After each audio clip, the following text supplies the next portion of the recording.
If my dad was a plumber, we'd probably be talented plumbers. That's good. That's good.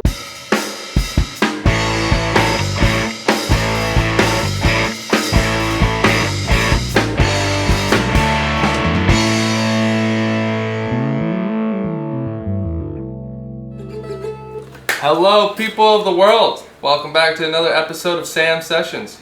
We're here in the acoustic A room of South Austin Music. Another special day. You got the world's worst interviewer right here. And to my right, Cody Braun. Howdy, everybody. You doing good today, Cody? Doing well. Today is my Friday. Oh, nice. Yeah, that's kind of how it goes in the music industry, right? It Mondays is, or Fridays.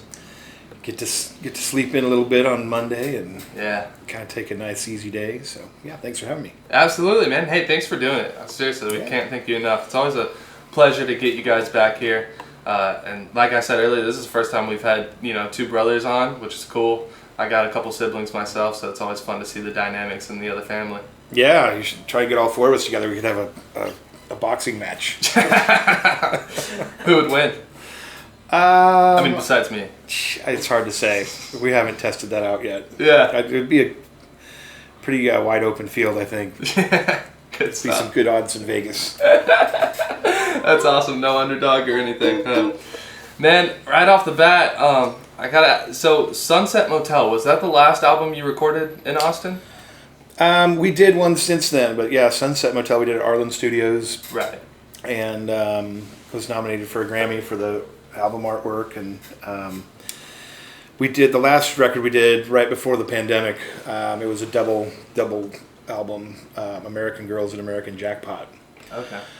And we made the brilliant decision to release that right in the middle of the pandemic, and it was fine. I mean, we had, the fans appreciated having some new music, during kind of a total dead zone time, where there wasn't much going out or coming out. So yeah.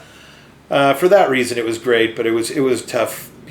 We put a lot of time into the whole packaging and had some ideas for videos and different things we just couldn't do, once everything shut down. And yeah. So we didn't really get to promote it as well as we would have liked to. And the artwork came out like months after the record came out. Like everything was delayed, and so it was just kind of a disjointed release. But the record now, I mean, we've gotten a lot of legs out of it because we've been able to just kind of keep it rolling and right, and releasing stuff as we go, and the fans we get. And there was a lot of music too. I mean, two records worth of stuff, so we had a lot to draw from. How many songs would that have been? Like 20, 30? Yeah, right around 20. I think it was 10 on each song or each record. 10, yeah. 11. Yeah. So I noticed since Sunset Motel, that was like 2015, right?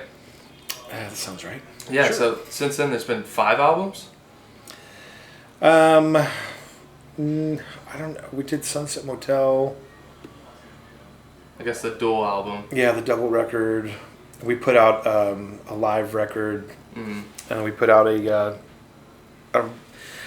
bunch of demo sessions that we did at Arlen, actually on 9/11.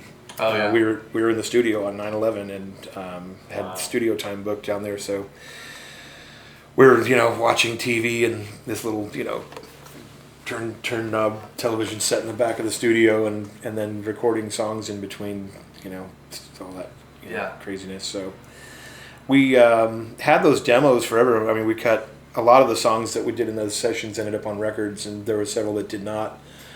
So we put that out last year as well, and it got people liked that. It was fun because everything was live. Everything was just kind of we were just demoing songs, so we weren't thinking about it. But it's funny to see or hear a lot of the stuff that ended up on the records later on. We didn't change a lot. Like the licks and the arrangements were pretty close to what we did that day, just kind of off the cuff. Right. Yeah, it seems like Reckless Kelly, your band, has been going pretty strong releasing music. You guys haven't missed a beat. Yeah, I mean, 26 years. We've done all different approaches on recording, and Willie does most of the writing. My brother Willie, he's the main lead singer and songwriter, and we usually wait to make sure we have enough songs that are good and songs that work together well, and before we go in and put out a record. It's weird because we used to you could get a couple years out of a record. Yeah. And now it's like people want something every day. It's like this just constant. You have to have constant content, and so just kind of rethinking how you release music and how you put music out has been something we're trying to adapt to, but we're also so old in our ways of doing things that like it's kind of hard to think about just putting out singles and really the industry's not or hasn't been up until recently really adapted to just releasing singles. Like you can put them out there, but nobody in the press is going to write about a single. You can't tour on a single, unless it hits, which is pretty tough to do. But I was listening to an interesting piece on NPR the other day, and they were talking about how you'll have these songs that show up in like a Netflix show, like a Stranger Things, and then this song from the 80s will go to number one overnight, like all these people like get turned on to this song that they've never heard, younger generations and or people that are nostalgic and like, oh yeah, that's a great song. But they were talking about how these record companies and all these bands have these catalogs of just incredible amounts of music that was never heard. You'd put out a 12-song record and you'd release one single, or two, three singles if you're lucky. So you've got all these songs that are really great from all these artists that were never heard, and so when something pops up now, it's because of with the streaming services and the way that all works. It's like you can have a hit song 30 years after you recorded it. Which is a trip. Yeah. Yeah, I'm super guilty of finding music in TV shows or movie and then going to search it and listening to it like relentlessly. So it's so cool. I mean, when I was growing up, you had to go buy a CD. You had to save your money and buy a CD. And I lived in a really small town in rural Idaho, so there was, we had limited radio stations, and there was like a classic rock station and a country station, and that was it. So I don't know, like it's amazing to me how kids these days have access to everything, but it's also kind of overwhelming to when I sit down and try and think of something that I want to listen to. It's like, oh my gosh, it's overwhelming. How much is out there, and where do you start? Like when you get on YouTube and whatnot, you can kind of go down some wormholes or rabbit holes, and it'll pop up stuff that is similar or whatever. And I think all that is it's changing, and it's going to be interesting to see kind of how that all progresses, and how maybe something we recorded 20 years ago ends up in an episode of Yellowstone or something. And all of a sudden that record has a big spike or something. I don't know. It's just crazy. It's the Wild West right now. It's like nothing that we knew made sense anymore. So. Well, you're talking about trying to be adaptable, and I got to give props where props is due. You released the first album in '98, Millican, and like I said, you guys are still going very strong with the music. So I think that speaks for itself as far as being adaptable. Is that a group effort in the band? Is that one person, maybe the lead that's kind of like, hey guys, maybe we should try it this way? Yeah, we've done all different approaches. We've had producers come in. The last several records we've produced ourselves. My brother produced the double record. Willie produced. But several records we did as kind of produced as a band. And just kind of, Willie would come to the table with the songs, and then everybody kind of throw in their 2 cents in the arrangement process. And it's, I don't know, you just kind of, it really depends on the tunes. But yeah, we've always tried to come up with new stuff and not make the same record over and over again, and trying to find new ways to get the story across. And and as a musician or an artist, you grow every year. You learn new stuff. You're influenced by new things, and constantly, I'm in here, once every few months buying some weird instrument off the wall. It's like, ooh, I've never seen one of those before. Yeah, I'll take that. And finding ways to make new sounds and new noises, and we've probably stuck more in the traditional end of things. We haven't done a hip hop record or electronic record, or haven't really dove too far into that world, which I honestly, I went and saw the War on Drugs when they were here last couple months ago, and it was really fun. And I was thinking, how could we incorporate some of that type of vibe, that Yeah. dad rock thing into kind of what we do country wise. And Dude, I love that know, idea. it's like I'd be there's all kinds of stoked. different ways to do stuff. I was with my buddy Jason Eady, who's a great singer songwriter. And he's very old school country, pretty traditional.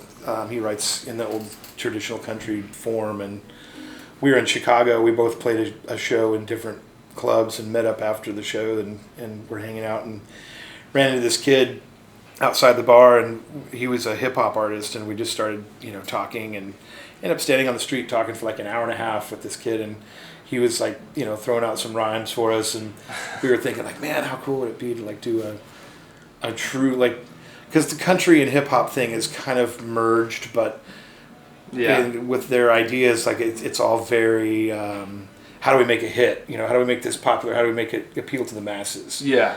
And Jason and I were talking with this kid, and it was just like, man, how can we make a really cool country record with also incorporating some cool hip hop themes and styles, but not in a cheese ball, get in the truck, let's go girl, come on, just the cornball thing that they've done to it, because I love old hip hop and I love country, but I hate the thing that they've done with it.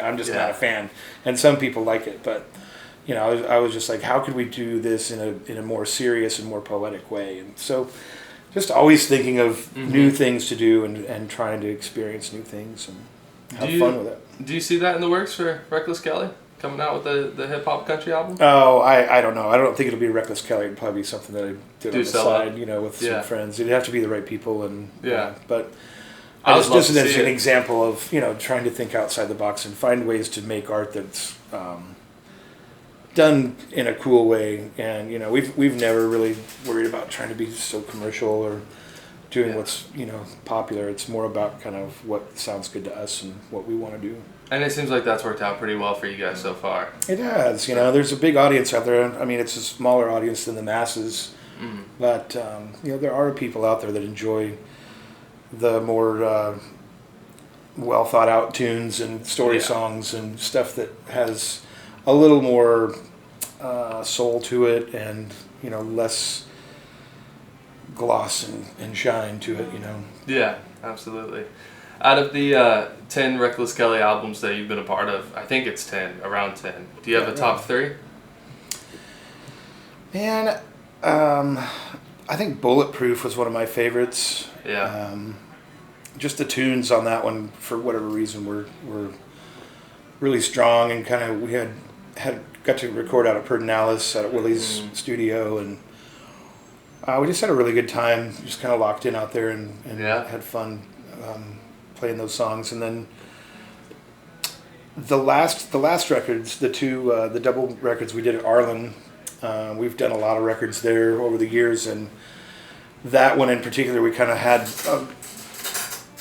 over a little more days than we really needed, so we ended up recording more songs, and that's kind of how the double album came about. It was like we ended up with all these extra songs, and it was like, let's go, let's figure out 4 more and we'll have a double record. And so just getting to lock in there. How long were you guys out there for? I think we spent almost 4 weeks. No way. We were there for 2 weeks to begin with, and then we booked another week, and then ended up going back in for, it was, like I said, a little bit extravagant, especially this day and age. But it's what we love to do, recording and that process. And none of us have kids, a couple of us are married. But, we reinvest our money in the band and do, the stuff that we really want to do. We brought in a bunch of friends to come in and play. So that was also fun, just having our Austin buddies come in and be part of the record. And so that was really fun. And then, we made 2 records with Ray Kennedy in Nashville years ago, the Wicked Twisted Road record. Okay. And I recorded at Steve Ertl's place. And it was, we were the same thing, kind of locked in for like 3 weeks, and we were just there every day. We slept in a little cabin right there on the premise and didn't go to town, and, just kind of locked in. And that was really fun as well. Do you prefer that kind of, like you said, like locked in, kind of in the flow state? Do you prefer that rather than just every day when you're not recording the album? Yeah, I love to just kind of focus on what you're doing, go in and get it done, you know, and enjoy the process, you know. If you're going in and trying to knock it out quickly, then, you know, do a lot of pre-pro, you know, sit and rehearse and get everything nailed down, which is probably what we'll do on this next record, is go and get everything kind of squared away before we go to the studio and go knock it out in a few days, instead of spending like this, you know, huge amount of time in the studio, which is really fun, but it's super expensive. And, you know, this, in the age we're living right now, I mean, gasoline and food and hotels, and I mean, the expenses just to do what we do right now are as high as they've ever been. And you just can't afford to go in and spend that amount of time and money on a project, you know, not where we're at. So I think, you know, it really depends on the project and what you're doing, but I enjoy all of it, you know, however it comes down. You know, it's a challenge to go in and knock something out quickly. It's a pleasure to be able to spend time and take your time when you have it. Yeah, that's awesome. So I know your grandparents, your grandpa played keys in a casino in Nevada. Yeah. And your grandma kind of met him there and also worked at the casino. And then, you know, your dad and your two uncles were heavily involved in the music, and that got passed down to you and your three siblings. I'm curious if there's any kind of urge for any four of you guys to have kids and see if the music transcends through the fourth generation. Yeah, Mickey actually has a daughter, Right. So she's totally into music. She loves it, and always perks up when she hears Mickey singing. And she just turned 4, so she's just kind of getting to that point where we can start teaching her stuff. But yeah, I hope Mickey has more and Gary has some, because I'm not. Yeah. Not for you, huh? No. Yeah, that's funny. I heard you say, I think it was before we started rolling, you said, if your dad had been a talented plumber, we'd probably all be plumbers. Yeah. Talented plumbers. Yeah, talented plumbers. Yeah, good ones. Do you truly think that if the family wasn't so into the music already, you wouldn't have found playing instruments, or do you think you would have found your way to it regardless? Oh, that's hard to say. I mean, we were so immersed in it as kids, you know, it's just kind of was the family business. Like you said, my whole family played, my uncles, my grandfather, my dad, and so we were just around it every day. And I can't really see, you know, I wanted to be a rodeo clown for a while, but other than that, didn't set my goals too high. Where did the rodeo clown come from? Oh, I don't. All my friends were rodeo guys. Okay. I was like, I don't really want to ride bulls, but I don't know, getting chased around by one looks fun. Yeah. Stupid kid stuff, you know. That's hilarious. Man, your brother was talking about growing up without power. Like, you know, no light switches. For someone like me, that's just about impossible to imagine. Would you prefer it any other way, or are you happy that's the way you grew up? I really don't have much of a choice in the matter at this point, but I mean, it was an interesting way to grow up, and you know, we didn't really know any different, so it wasn't odd to us, you know, it was just kind of the way it was. And we were on the road playing music, you know, every summer. We had the family band for 9 years, starting when we were 8-9 years old. So, you know, we were out touring around the country and staying in nice hotels, and, you know, we kind of knew what the other side was. It wasn't, you know, like we were sheltered and locked away in some compound, but, you know, we would go back up to the ranch in the wintertime, and, you know, we were homeschooled, and it was just kind of part of the deal of living that remotely. And we just didn't really, like I said, my mom loved that lifestyle, and you know, she canned food, and, you know, we'd cut our own wood, and it was just kind of part of that country hippie kind of lifestyle that they wanted to live. And, you know, like I said, we didn't know any better, and now I look back and I'm just like, man, we're so lucky to get to do that, and I see why they, you know, wanted to raise their kids up in the middle of nowhere. Yeah, I have to say, it definitely seems like that's a big part of the reason why you guys are such a tight-knit family. Yeah, for sure. Growing up that way, you guys always playing together, getting creative together, coming up with your own games and stuff. It's I think it lended itself to a lot of the success you guys have together now. Yeah, it definitely created a, you know, good work ethic, and you know, we learned how to be in a band and set up a PA and book a tour and make records by the time we graduated high school. You know, so. Or even like you were saying, like cutting your own wood, you know, like you're getting ready for winter together and gonna have to like push through it all together. It's that's got to be a pretty great way to go through things, you know? It was, you know, and it was definitely good incentive to be like, man, Yeah. I don't want to cut wood for a living. Yeah. I remember. Definitely know what I don't want to do. I didn't know what I wanted to do, but I knew some stuff I didn't. Yeah, you got to do those things when you're young to figure out this sucks. I'm not trying to do it. I remember my first day working at a Tex-Mex spot, Maudie's. I was like, yeah, I can't do this the rest of my life. That's for sure. Yeah, I washed dishes and worked at a Terra Toys here in town and worked at a gas station and Oh wow.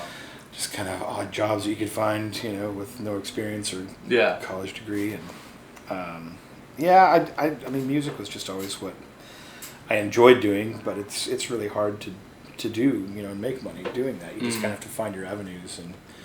But there's a lot of gratification too and satisfaction in a hard day's work and, you know, going out and, you know, learning how to do all those things was pretty cool, you know, how to cut your own wood and build things and kind of survive on your own, you know. I mean, we grew up in the middle of the national forest in Idaho and it was 30 below zero in the wintertime and, you know, we'd get snowed in sometimes and you'd have to, you know, we skied almost every day and, you know, it's just kind of, there was a certain survival aspect to living up there that was different than most people today that kind of have everything at the touch of a button or within a 5-minute drive. You know, we were 30 miles from town and didn't have a phone and didn't have electricity. So I mean, you learn how to take care of yourself and plan ahead, and you know, a lot of that carried over to, you know, being on the road and having a band and you know, making a living in an industry that's really difficult to do that. You know.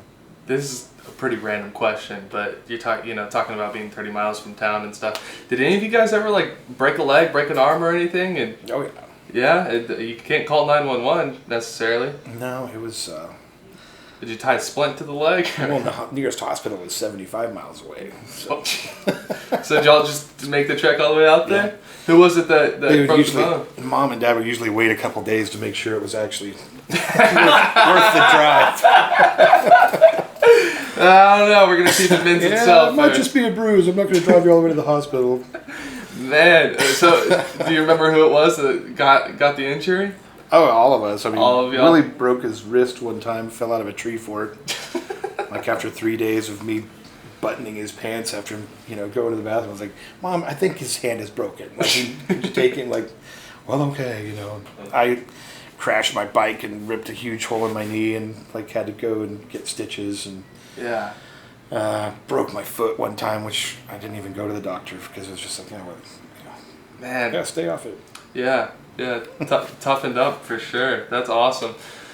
You're a multi-instrumentist. You're talking about coming in here and you know, looking for like the weird stuff and the weird sounds. Do you have a favorite instrument, or maybe favorite couple instruments? Yeah, I started on fiddle, and that's kind of my go-to. I mean, it's always the most comfortable instrument that I go to. Recently, I played mandolin. Started off pretty early, you know, playing acoustic mandolin, and I gravitated towards electric mandolin when we kind of got the band going, just so I could keep up with the rock and roll thing. You know, I mean, trying to play acoustic instruments with the rock band is really difficult. So, that adaptability. Yeah, I got a Rickenbacker electric and haven't turned back since. But that's sweet. then recently, Willie got me an Eastwood tenor guitar. Oh, shoot. Those electric tenors, and so I've been playing that. I played that a lot on Long Night Moon, and it's funny because people always think it's our lead guitar player, you know, because it sounds like a Strat or you know, depending on what you're doing with it. But that was the first time I've ever been able to bend a string, you know, playing mandolin and fiddle. You know, there's not a lot of bending going on, but. And just I like finding like just different ways to tune things and different approaches, and been getting into some pedal stuff with the tenors, you know, or some long delays and just kind of trippy stuff, and just kind of finding fun ways to make noise. Yeah, that's great. That's a lot of what it seems to be for musicians. With the Braun Brothers Reunion, that's an annual festival you guys have. It's in early August, right? Yeah, it's the second weekend, yeah. Yeah, I got to ask Cody what his highest moment as far as all of those festivals go, and I'm curious if your answer would be the same or not. What's the highest moment you've had for the Reunion Festival? Man, it's tough to pinpoint. My parents have been doing it since the late 70s, so we grew up at it. We grew up in it, and have, you know, had everybody from Guy Clark to Todd Snyder and Steve Earle and Robert Earl Keen. I mean, just all of our heroes have played the festival at one point or another, and then we took it over a few years ago and have been able to kind of bring a lot of our friends out, and some of the people that we get to play with, and truly, like, we try and bring new music to the area, which is, I think, the most fun for me, is just turning people onto new music that they haven't heard before. And we're around it in Austin every day, we take it for granted, but you get up to Idaho and Montana and these more rural areas, and they've never heard of a lot of these people. And in the past, before streaming stuff, there wasn't access to it. You had to have someone hand you a CD or a record and be like, hey, check these guys out. Yeah. So, being able to turn, people onto these great artists that they've never heard of, and then seeing those artists be able to go back to that area and pull a crowd and do well is really gratifying, and it feels good. So that's one of my favorite parts. Yeah, that's cool. Outside of the music, you've done a little bit of acting. I know you're in a movie called Coneager? Coneager, yeah. And how did the acting part come about for you? It was just a fluke, really. I'd never really thought about acting, and my dad had written a song with the family band about, it was a Western music song about like ranching and school, and so he won an award from the Cowboy Hall of Fame, and we went to accept that award, and Sam Elliott was one of the presenters for the award show, and we were I was like 12 years old at a cocktail party the night before, and I wasn't drinking, obviously, but I was running around getting autographs and met Sam, and he and his wife Catherine were producing the movie and getting ready to putting it together, and he thought I'd be good for the part of the young lad who played the stage stop hostler, the son of Evie Teal, his wife. So anyway, I just kind of lucked into the part and got to spend a month out shooting it, and then I didn't do much until earlier this year. Yeah, was in another short part in a film, but what's trying that to get movie back called? into it. That one's going to be called Le Grand. Awesome. Yeah, I'll be on the lookout for that. Yeah, I'd like to see you in some acting roles too. Yeah, it's fun, I can imagine. It'd be a great time. Yeah. I don't know. It's a different world, but again, just kind of creating art and getting out of your safety zone and out of the box, doing something different, finding things to fill up the days. We only tour about 80 shows a year now, so we've got 4 or 5 months off a year, which is great. But I have to stay busy. I go crazy. Yeah, absolutely. That's good. It's definitely lended itself to a good amount of success, I'd say, for you and the band and all your brothers. I think for the next part of the show, we'll do some kind of rapid fire questions. Okay. So I'll give you 2 options, and essentially just the first one that comes to mind, blurt it out. All right. Mandolin or fiddle? Fiddle. Yeah. That's one you started with. Got to stick to it. Yeah, the old reliable. Good stuff. You like, if you're leaving the house, you like dressing in style or comfort? I'm kind of an in-between. Like, I rarely wear shorts, never wear shorts on stage. Yeah. But if just going out for fun, comfort. But if I'm going to work, always more style. For sure. Cocktails or beer? Cocktails. Yeah? Gibson or Martin? Gibson. Let me jump back real quick. What's your favorite alcohol? Liquor? Tito's is probably my go-to. Nice. Me too. Yeah. Good old Tito. Your brother said Jameson, and Jameson's good too, but I kind of ruined whiskey for myself when I was a good bit younger because I would just drink Jack and Coke and get sick off of it. Now I just can't drink whiskey anymore. Just totally screwed myself out of a whole genre of alcohol there. Wasn't my best move. Do you like movies or TV shows better? I always were more movies, but recently, the Netflix series. Yeah. I love the series, where it's like just an extended movie. Yeah. Where they can, cuss and do everything. The stories are a little bit longer. So I would say TV series. I don't watch much like just regular TV. Regular TV, right. Movies and series. What do you do? Like Stranger Things, Peaky Blinders, Breaking Bad? Yeah. Everything. Good stuff, man. I'm a total film nerd. I like watching all kinds of different stuff. Hell yeah, I love that. What's your favorite movie? Wow. Is it a Western? We'll start there.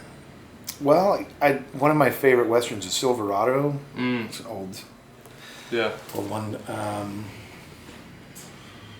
The Man from Snowy River is another old classic that I've always loved. Pulp Fiction, I think, is my favorite. I mean, every time it comes on, I can't stop watching it. Yeah. You know, that's funny. Pulp Fiction is the one I've been holding in the bank for myself so I can experience it for the first time. There's not like seen it? No, but it's kind of on purpose. There's like a lot of those movies, and Quentin Tarantino, I love him and I love all his other movies, but I've been saving Pulp Fiction because I know it's just, oh my God. you know. I watched it, I think, 7 times in the theater when it first came out. I was just like, kept going back. Yeah, Django, I think, is probably my favorite Quentin Tarantino movie. Yeah, that's great. Dude, kicks ass, man. Debit or credit? Debit. Gotcha. Crypto or stocks? Stocks. Yeah? Do you invest in stocks? Yeah. Awesome. That's good. I've been trying to figure out the crypto stuff, and it's just so. Stop. I don't get it yet, and it's so up and down. Like if you watch, how it moves, and it's just been like, it's either really great or in the toilet. Like, right now, you would think it's a really good time to buy in, but you never know. It could just die out instead of going back up. You know. It'll probably go back up. Everything goes back. Yeah, I would imagine so. You never know though. You like to cook or go out to eat? Both. I cook more than going out when I'm home. Okay. What do you like to cook? Italian food, and nice. I don't know. One of my favorite things to do on the road is go to like antique stores and find old cookbooks. Oh yeah. And like hometown cookbooks. So, like a lot of the churches and stuff will make up, their yearly cookbook, or they put them out once in a while. And so you find like these, depending on what region you're in. If you're out, in North Dakota, you'll find all these like great German recipe books, and so I like all kinds of food. I've been getting into. I've got Padma Lakshmi's book for my wife recently, and she's been doing a lot of Indian stuff out of that, which has been fun. And oh, that's awesome. I love Asian food. I haven't perfected cooking Asian food yet, but yeah, I can imagine stuff. Thai food. What's your favorite Italian dish? Lasagna, I think, is. Oh, good. My mom taught us how to make that. And spaghetti. My mom cans spaghetti sauce every year, so I've always got her spaghetti sauce. So that's always kind of fun. That's awesome. Reminds you of home, and that's awesome. Easy to make. Yeah. Cody, man, I can't thank you enough for coming on today. Yeah, thank you. Thanks for having us. And chatting with me. Got to learn a lot about you guys, and look forward to seeing you guys here in the shop more often. And like I told your brother Gary, I was like, man, I would really love to go to that festival in August. Seems like it's just a party, great time. Oh yeah, it's a unique place and a unique festival. It's real down homey and small. We cap it at 3,000 people a day, and so it's just got a really good family vibe and easy going. That's awesome. Yeah. Well, like I said, man, it was a pleasure to have you in here, and Thank you, look forward to seeing you again. And if I can hold you here for a little bit longer, I think we'll get your brother in here and do a couple songs. Yeah, sounds good. Awesome. Thank you so much, man. Thank you, brother. You guys ready again? Oh yeah, whatever. I don't think about you, at least I don't mean to. When I do, it just brings me down.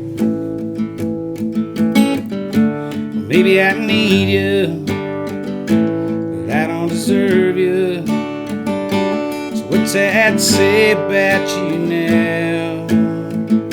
I should've took the long road, should've thought about tomorrow. I was busy living day to day, but both you and I know won't be better off alone. We only have ourselves to blame. There wasn't any high road left to take. This place feels empty, waking up lonely. It broke my heart when you left town. Was it really that easy to forget about me? So what's that say about you now? I should've took a long road, should've thought about tomorrow. I was busy living day to day, even I know won't be better off alone. We only have ourselves to blame. There wasn't any high roads left to take.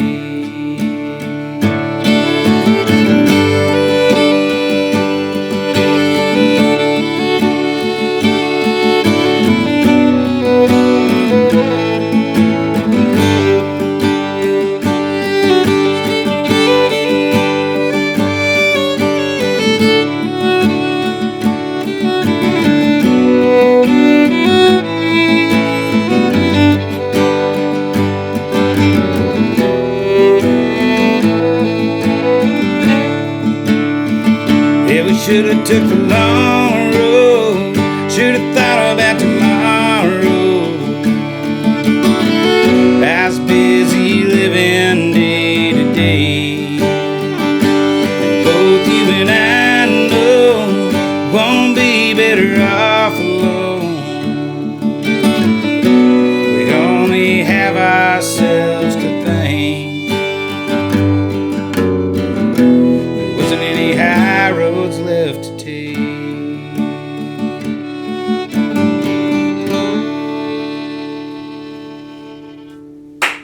Yeah. I haven't really worked that one out yet. You did great though.